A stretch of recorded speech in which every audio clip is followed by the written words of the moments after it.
What is going on, everybody? Welcome to the Monkey Knife Fight, season-long NFL. I think that's the right way of putting this here. The year-long Monkey Knife Fight projections. We're going to be talking about the props that they have available on their site. Very excited about it because, hey, football is here. But I'm Eric Lindquist. I'm sitting alongside my buddy Greg Ehrenberg. How you doing, Greg? Yeah, good. And also in terms of any sort of futures NFL action, we also just released up on our website, Awesemo.com. There's a free to use right now season-long player prop tool, which if you go in, it has projections for all the players and all the stats you could want. So for quarterbacks, we're going to be talking about them. We've got passing yard projections. We've got passing touchdown projections, running backs, receivers, receptions, really have everything up there for offensive players. So that's something I'm going to be referencing when we're talking about some of these monkey knife fight contests. So for sure, go check those out. It's a good reference. As am I. And I think yesterday got to put a video together for them. We were talking a lot of these season-long props, and I think they're very interesting. I'm excited to get your take as well. A lot of mine is just based in the Awesemo model as well. A lot of my takes were getting this extra game has also changed a lot of historical pricing in terms of what we've seen out of these player props in the past. You just simply have this extra game. It's hard to look at previous stats and say this is equal to this, knowing that we have that. But then you have teams like the Kansas City Chiefs, where a lot of their week 16s of years past have been irrelevant in the Patrick Mahomes era. But is there anything that you've noticed that you kind of like think right off the bat? Are there any props out in the world that you've put a play or two on, something that really sticks out to you that you're kind of factoring in differently, even just like because you have that extra game this season? Yeah, so the extra game is weird for a couple of reasons. Number one, obviously, we're used to having a 16-game NFL season. And then also, if you look at somebody like Patrick Mahomes, who right away, if you click on Monkey Knife Fight, the first more or less that comes up is Patrick Mahomes and Tom Brady, and we could talk about that. But I also wonder, are we going to start to see seasons where players rest multiple games? Because we saw Patrick Mahomes last year and the Chiefs starters, for instance, they didn't play in week 16. And, this year they are expected to win their division fairly comfortably. Is it possible that Patrick Mahomes sits in, I guess what would be week 18, but then also gets some sort of other rest sometimes during the year? Maybe are there going to be teams that only have to play guys for half of games in week 17 and then sit them in week 18 just because they have such substantial leads? It's not something I'm really factoring in right now. And if you look at our player props tool, we do a Patrick Mahomes project for 5,359 passing yards, which is by far the most of any player in the league. So I am inclined to, in the first more or less, go with more than 4,999 and a half passing yards for Patrick Mahomes. But that is something I'm a little curious about. I don't know. Is that something that you've considered at all? Yeah. So in the history of the NFL, there have only been 12 seasons of 5,000 passing yards or more. And now I think we're going to see that clip kind of change a little bit. I mean, it's a different benchmark that we have now. 5,000 yards is now 5,250, should I say, or 5,300. It's just a different kind of construct, the way that we're looking at some of these passing numbers. And so I think for me, that was kind of the major thing in my research the last couple of days, is just seeing and looking at the inflated numbers here. You have also one other game for potential of injury for running backs, for potential of these position players. And so I think I'm more comfortable taking a couple of the unders that I don't think have necessarily been factored in as much, or in this case, a lot of the more or less is. But yeah, it's one more opportunity for running backs to possibly get dinged up. It's one more opportunity for a quarterback to have something go wrong. But for the most part, I think that some of these might not have adjusted as much as they should have on the front end. And I'm curious. So we'll talk about this first, more or less, right off the bat. We've got Patrick Mahomes. We've got Tom Brady. I absolutely love more on both of these. So if you look over at PFF as well, this is just your two quarterbacks. There's nobody who needs to tell you that Patrick Mahomes is probably the best active quarterback in the NFL, and Tom Brady's one of the greatest quarterbacks to ever play the position. The running game shouldn't be that pronounced for either one of these teams. It's going to go completely through these quarterbacks. You have amazing skill players on both teams. Chris Godwin, Mike Evans stick out on the Tampa Bay side, and on the Kansas City side, of course, Tyreek Hill, Travis Kelce being the best tight end in the NFL. Don't really think it's close, but how do you feel about these passing yard props? Yeah, I mean, I just hit on Mahomes and I said I like the more than for him. And then Brady, I think this is a pretty fair line. If you look at our projection for Brady for the season, it's in the same ballpark. We have Brady slightly over as opposed to being the under here. We've been projected for 4,645 passing yards. So if I had to pick with one side, it would certainly be Brady. We have projected for about 90 more passing yards. The main reason is just what you said there. He has so many weapons there in the Tampa Bay passing game. The only one concern I think we kind of have to have is Tom Brady's age for a couple of reasons. Number one, this is a really long season, 17 games. Is there going to be spots where they try to either limit Tom Brady's snaps in the second half of games, or will also be a situation where maybe he doesn't have to play in week 17 or week 18 or something like that? But the number does seem a little low, if anything, but the one I feel a lot more confident in is more than for Mahomes. I would probably agree with that. I think that's probably fair. For me, also, you're getting such an improved offensive line to the Kansas City side. I mean, they've just done a number of things here to improve going forward here. If you give Mahomes any extra time, we all saw the Super Bowl. We're aware of how bad that looked, and they had some dinged up injuries coming into that game. But on the whole, it's an improved Kansas City team, which is terrifying. So expect big things from them going forward. And Tom Brady, I just think that maybe that's a little bit too low, but slightly on the over there, considering you're getting 3x your money. Not too shabby to go more on both of those. Both guys get rid of the ball very quickly, too. I think that's a plus just in terms of injury prevention on a prop that goes for the entire season. Let's move ourselves on over to the next one we have listed here. We've got a rapid fire that's coming up here. We've got a number of these different rapid fires here at Monkey Knife Fight. Again, they have props-based games. They have NFL. We're going to be talking the season-long stuff for the NFL. They'll have NBA, NHL when those come back around. They have esports. They have so many different things. And if you use promo code Awesemo right now, you get $100 money back or $100 on your first deposit using the promo code Awesemo. So take advantage of that if you were a new user here to the Monkey Knife Fight side. But the next one here, I'm just waiting for it to pull up. Rapid fire over at Monkey Knife Fight. Do you have it pulled up for you? Because right now I am getting timed out on my end. I believe that it is not working. So let me see if it's just, I'm not sure if it's just that one contest, because I could still pull up the Brady Mahomes one. But if I try to click on that rapid fire, it's the same thing I'm getting, where it just kind of spins. So, if you click on any other contest, it works. Okay, perfect. Well, we'll skip that first rapid fire here because that was the next one we were going to discuss. A little bit of stuff here. And again, they're all pretty similar here. A couple of, let's go to the Josh Allen. So the more or less, do you have the Josh Allen one?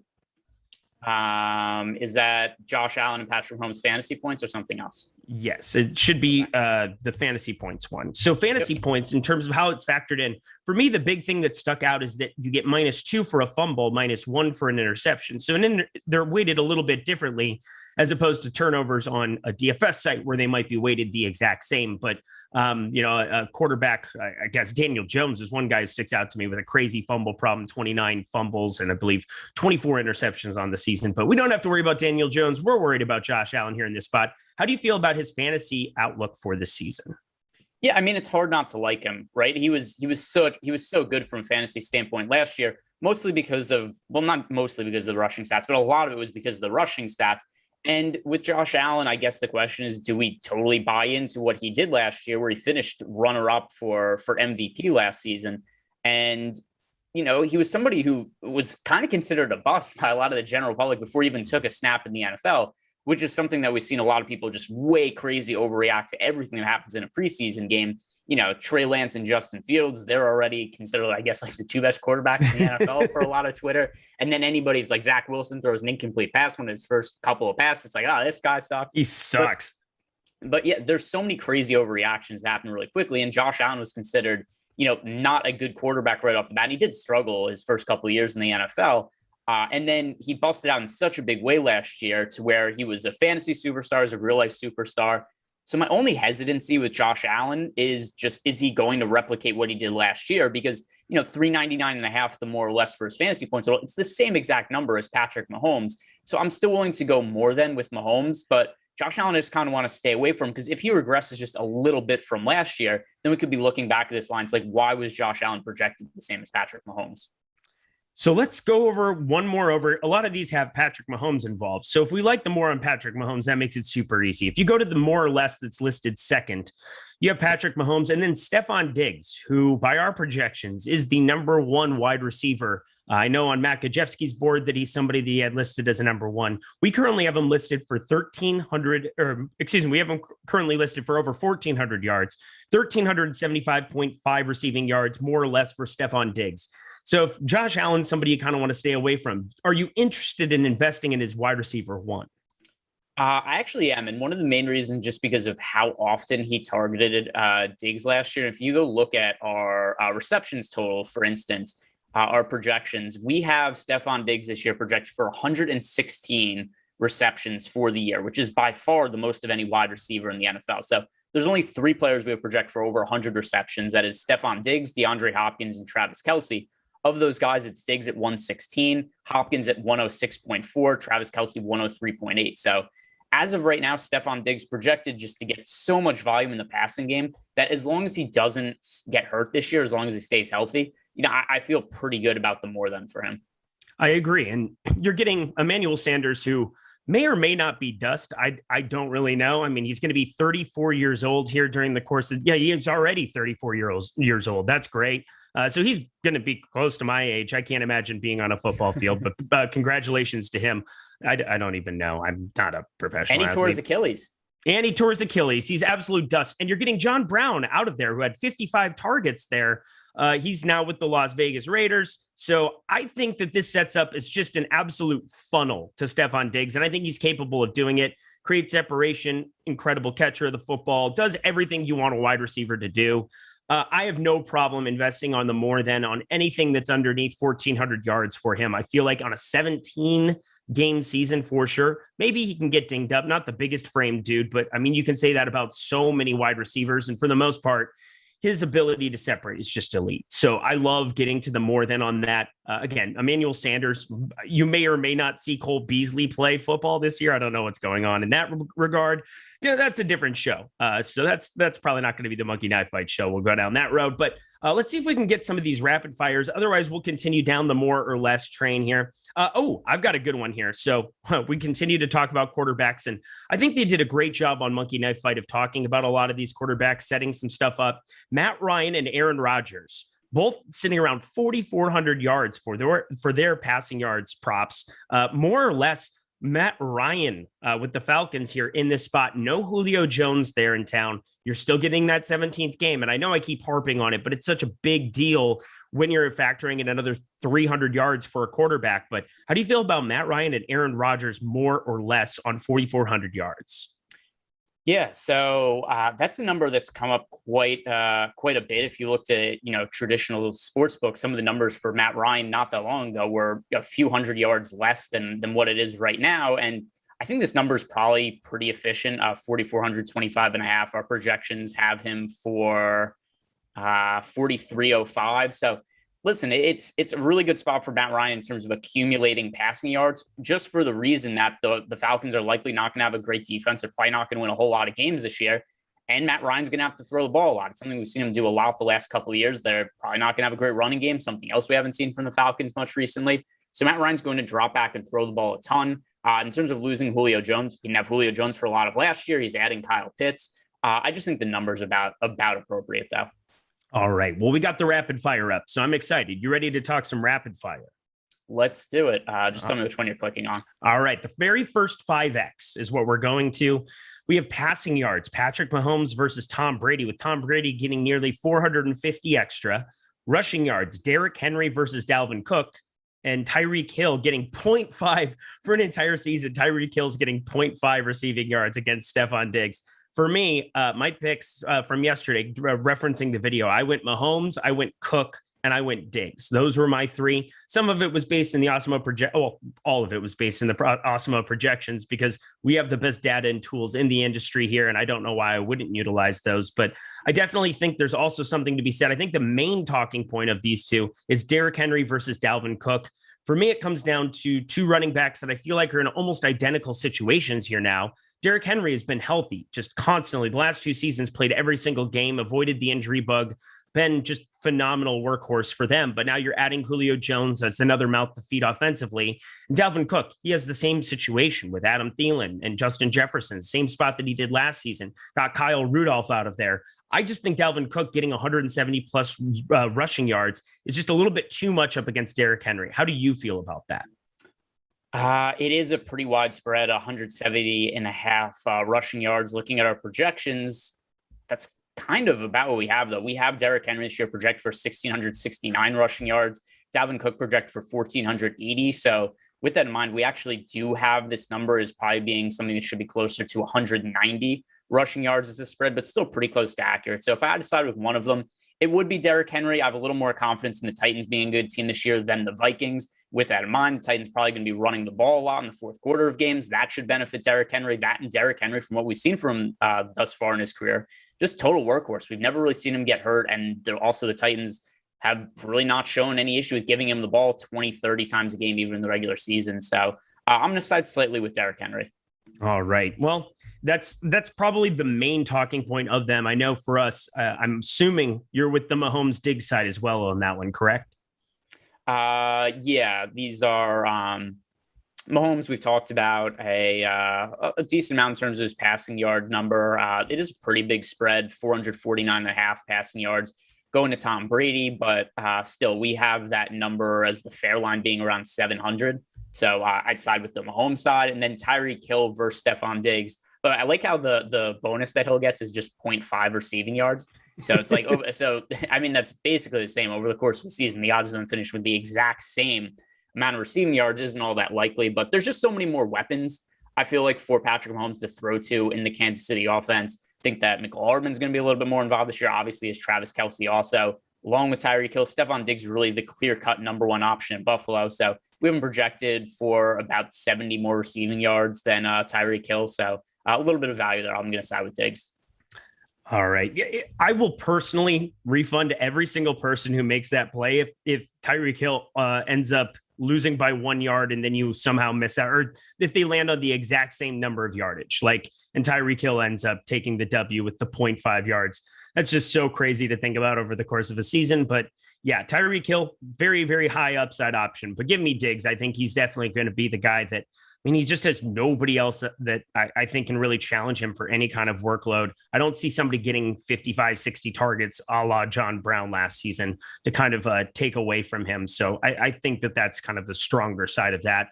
And as well with Mahomes. So we'll move ourselves on to another rapid fire. If you go to the first one that isn't a fantasy point listed there, that is a 5X. We have a bunch of quarterbacks here again for fantasy points. And I had alluded to the fact that you have for fumbles lost -2 fantasy points and for interceptions only -1.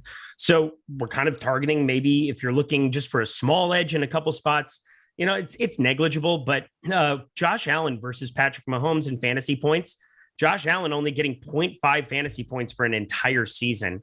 We got to be going with Patrick Mahomes there, correct?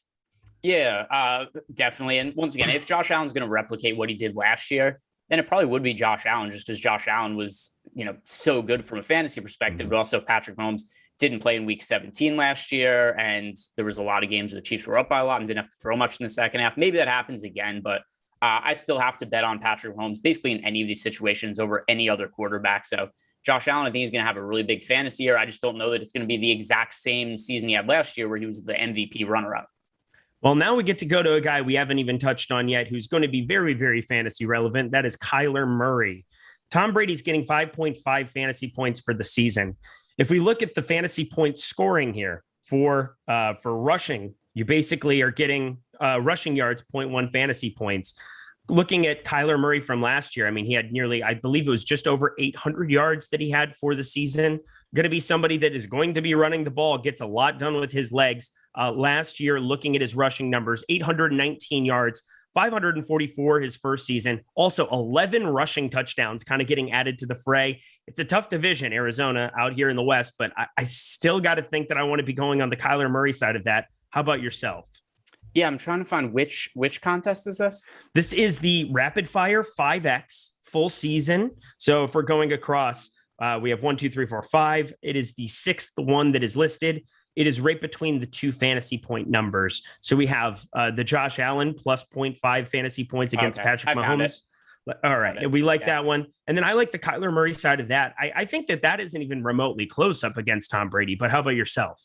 Yeah, I also like Kyler Murray. Murray was such a better fantasy. I think actually we have to also consider, remember the first half of the year, Kyler Murray was one of the most expensive players for, standard DFS leagues for really the first part of the season. Then he had, I think it was a sprained ankle that kind of slowed him down a little bit towards the second half of the season. And then his rushing totals weren't quite the same. His passing efficiency dropped off.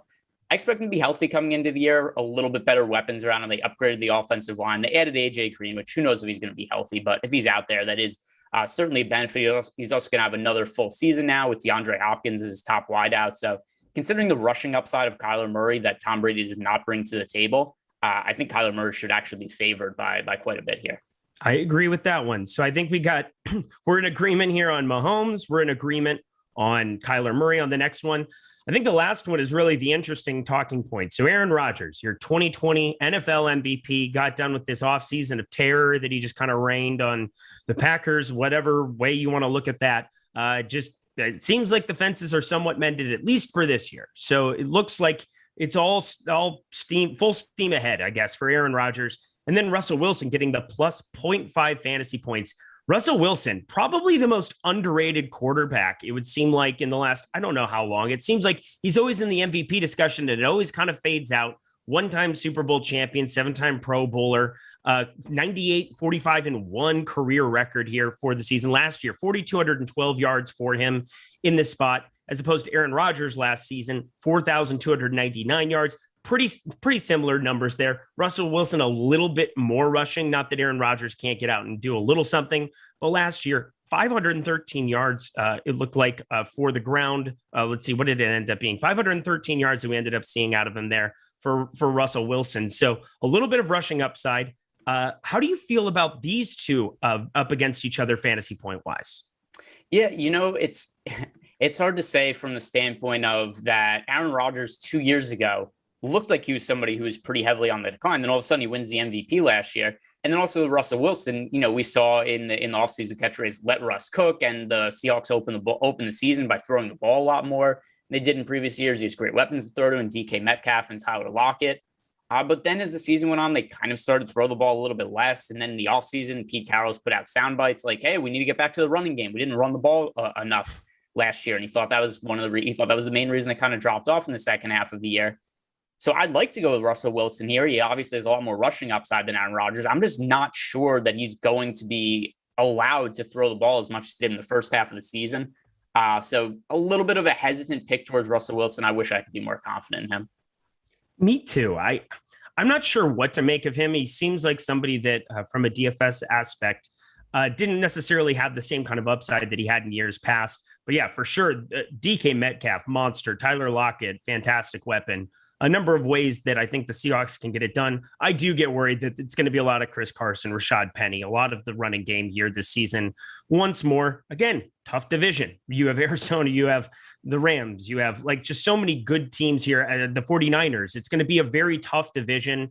Not sure how much I want to go completely nuts, but I got to think Russell Wilson's still in a good spot. And Aaron Rodgers, as long as he's got Devontae Adams, those two together, it's a ridiculous combination. I think you could probably throw a football to Devontae Adams. You just throw it really high in the air and say, hey, go get it. Just an absolute ridiculous. I don't want to base it, dumb it down like that. But also, I'm a Viking fan, so I'm always going to try to poo-poo on Aaron Rodgers whenever I can. Anywho, more or less, let's go back to one more or less here to kind of finish things out here. We've got a couple minutes left. I just want to kind of go through a couple more. We have it's a lot of the same players. So we have Josh Allen, Patrick Mahomes, Kyler Murray, Tom Brady, a lot of the quarterbacks that we've discussed. We've gone over Derrick Henry, but then we have the more or less. There's a 15x more or less that we have going where there are a number of fun avenues to be going and playing this. It is a 15x more or less fantasy points. So we have, it's listed as fantasy points, but there's only there's nobody who's listed with the fantasy points. It's all props with it. We have 39.5 passing touchdowns for Patrick Mahomes. We have that 45.50.5 number of passing yards for Tom Brady. Justin Herbert, same exact number. Derrick Henry, that 1,550.5 number, which for me, I like to short because I think just running backs with an extra game, a guy who just has never gotten injured, I feel like the less than. I think you were shying more on the more so. And then 11.5 receiving touchdowns for Tyreek Hill. That's a mouthful. There was a lot kind of thrown out there at once, but if we can kind of talk down the line on a few of these using our season-long player props tool, I'm just curious if you see any kind of profitability in this one. So let's do some quick fire. I mean, we've already talked about a few of these and other ones. We talked about Tom Brady. We've talked about Patrick Mahomes. We've talked about Derrick Henry a little bit, but not really his rushing yards. But here, I'll read off our projections and how they compare. So in terms of Patrick Mahomes' his passing touchdowns, we only talked about his yards before. This is almost exactly what our projection is for him. We have him at 39.2. He's listed at 39.5 here. So that one I'd consider to be about fair. Same goes with Tom Brady. He's also projected for right around the same passing yards that he is here. Justin Herbert's an interesting one because he's somebody we have actually projected for about 300 less passing yards than what he's currently projected for. And once again, with Justin Herbert, we don't have that much data on him. He looked exceptional during his rookie season, but this is a really high total. Like, keep in mind that we have him projected here on Monkey Knife Fight to have the same exact amount of passing yards as Tom Brady. This is a number at 4,000, 50 and a half. That would have him among the league leaders in passing yards. And I don't think it's a knock on him to say, like, hey, I think he's more likely to throw for 4,300 passing yards and say, like, hey, that makes him a top 8-ish quarterback in terms of passing yards, as opposed to being like a top 3 or top 4 guy. So it would be a slight under towards Justin Herbert. But how do you lean on him? Yeah, so he's an interesting guy. So the team that I'm probably the highest on compared to what the public would be for this entire season is this Los Angeles Chargers team.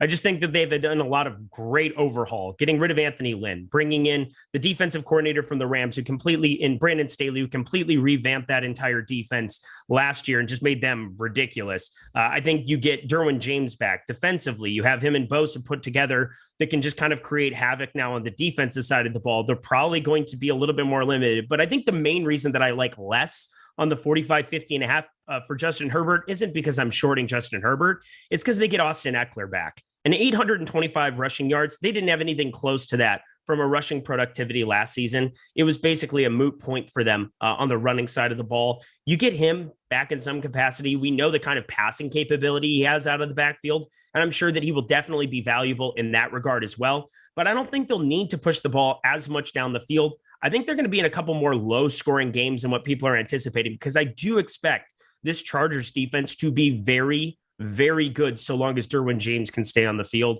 2018, the guy was absolutely the standout rookie. If you watch any of his tape as a safety, he's doing everything because the point of his ability is ridiculous. So you get Brandon Staley calling the plays there. I'm excited about this Chargers team, and I think that they could be a surprise team in the AFC. So I like less than Justin Herbert for a lot of reasons that have nothing to do with how I actually feel about Justin Herbert. I think that that's a fascinating thing. But Tyreek Hill, the last one, 11 and a half receiving touchdowns. Do you think that maybe playing the more together with Patrick Mahomes and the less together with Patrick Mahomes would make some sense? There's some small correlation we can have there. Yeah, so if I had to play these two together, and I do think it makes a whole bunch of sense to correlate them together, we have Patrick Mahomes projected right at his passing touchdown number. We have Tyreek Hill projected a little bit under. We have Tyreek Hill projected to catch 9.2 touchdowns this year. He did have a career high 15 last year, but there's definitely some durability concerns I have with Tyreek Hill.